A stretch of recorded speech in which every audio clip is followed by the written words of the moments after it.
Hello, Morongo Basin, and listeners around the world online at Z107.7 FM.com.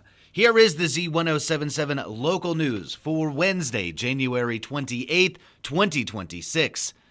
At last night's meeting of the 29 Palms City Council, an organized group of residents expressed new concerns about the installation of flock surveillance cameras throughout the city. The group dominated the public comment portion of the council's meeting. Reporter Heather Clisby was there. Despite neither matter being on the agenda, residents of 29 Palms packed last night's meeting of the City Council to express concerns about flock surveillance cameras and the potential construction of a data center within city limits. Resident Gretchen Grunt, holding up a cell phone, noted her opposition. It's not going to serve any of us, and I think we're all being surveilled enough. Do we not all have one of these already? I don't think we need to be adding more to it. Holding signs reading "Get the Flock Out of 29 Palms" and "Ban Data Centers," residents took turns during public comments, citing privacy concerns and examples of data misuse that has gone beyond merely reading license plates. At the time, it may have seemed like a good way to fight crime, but since then several issues have come to light around privacy and safety, which have led over 40 other cities to terminate their contracts with Flock. These cameras see a lot more than just license plates. They collect data on all people, regardless of whether they've been suspected of any crime, allowing cops to track your every move with no warrant and minimal oversight. Residents are asking the council to reconsider the Flock contract and reject any plans for a data center. Thank you, Heather. It's worth noting that the council members can only discuss items that have been put on a scheduled meeting's agenda, and the public comment portion of the meeting is considered to be an open session where residents can suggest issues to be considered for future agenda items. Also, as part of last night's scheduled meeting agenda, the council received updates on the city-operated Palms-N-Paws animal shelter. With more, here's Heather Clisby. 29 Palms Animal Control Supervisor Rick Boyd gave an update on the Palms-N-Paws animal shelter. The agency's save rate goal is 90% placement for their animals. In 2024, it was 64%, and in 2025, it was up to 82%.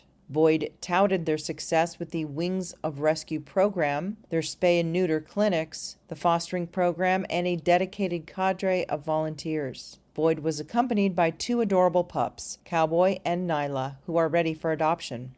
Dr. Adam Probolowski, president of Probolowski Research, reviewed results from a 300-person survey that revealed positive support for a proposed 1% sales tax, mostly to help fund a new facility for the Palms-N-Paws animal shelter. While 70% agreed that there is a need for more city funding, and 86% agreed that the shelter plays a vital role in the community, 55% said they would vote yes on the proposed tax. Probolowski stated that this was a strong starting position, and council voted to accept the survey results. Reporting for Z107.7, this is Heather Clisby.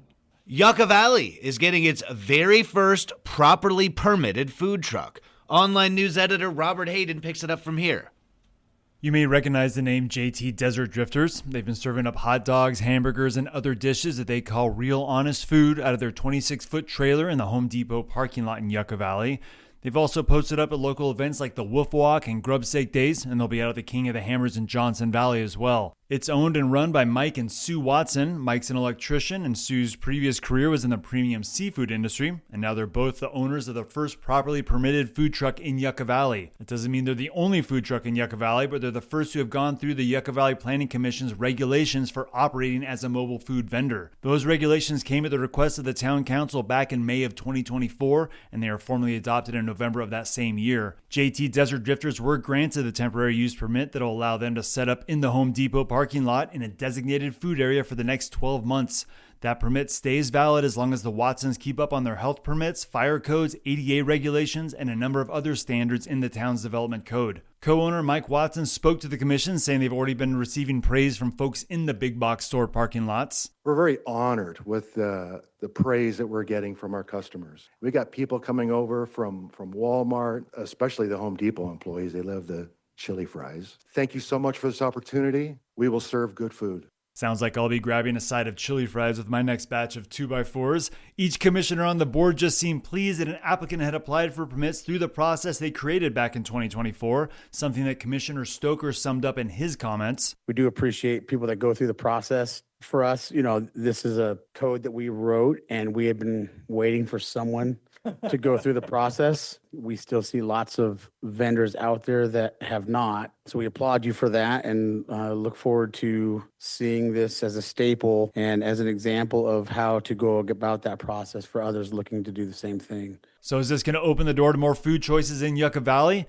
The real question is, will the other mobile food vendors that pop up on the side of Highway 62 or in business parking lots go through the same process as JT Desert Drifters? Unpermitted food trucks have been mentioned at both Planning Commission and Town Council meetings, and ultimately it's up to the business owners to decide whether to go through the process of getting those proper permits or face the occasional fine for operating outside of the town's development code. Town staff also presented a short land development update, and you can find that along with links to JT Desert Drifters socials at this story on our website, Z107.7fm.com. Reporting for Z107.7 News, I'm Robert Hayden. The 29 Palms Tourism Business Improvement District Board meets tomorrow. The TBID is expected to authorize additional funding for events happening in and around 29 Palms. At a previous meeting, the board extended the deadline for grant and sponsorship funds for this round of funding. The board has reviewed and may approve additional funding at tomorrow's meeting. There will also be a presentation from the city's Community Development Director, Keith Gardner, about how the city's new entertainment permitting process will work. The TBID meets tomorrow at 3:30 p.m. at 29 Palms City Hall. Your public lands and a famous giant rock could use some volunteers this weekend. Robert Hayden rejoins us with the information. Giant Rock is getting its first Camp and Clean event of 2026. Positional Projects and Blight Sites are hosting the event at the famous Landers Landmark this Friday and Saturday, and they're welcoming volunteers who want to help clean up the site and remove graffiti that continues to make its way onto the giant split stone. Activities begin Friday at 2 p.m. for the community elephant snot application.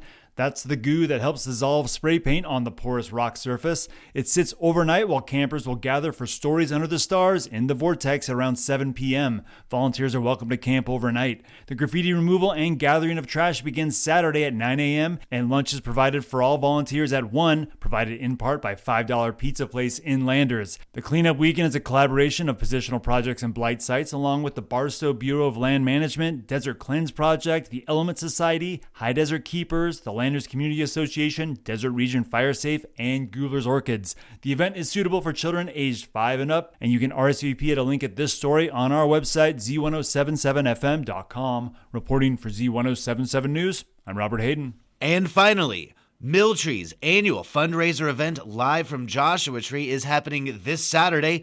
Each year, they bring together notable high desert residents who share their stories and songs with attendees.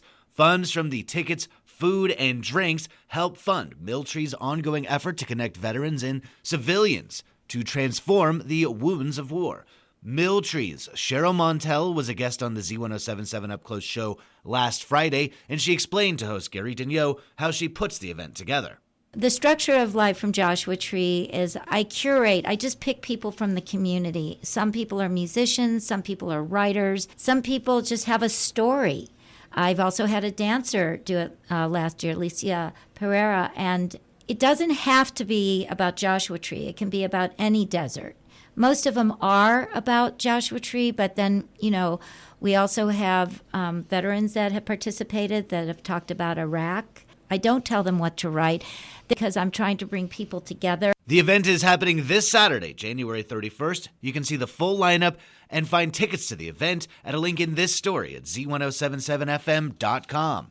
That's our local news. Hear local news 7 times a day, 7 days a week at 7, 8, 9, noon, 4, 5, and 6. Reporting for the Morongo Basin News Leader, the award-winning Z107.7 Local News. I'm News Director Jeff Harmatz.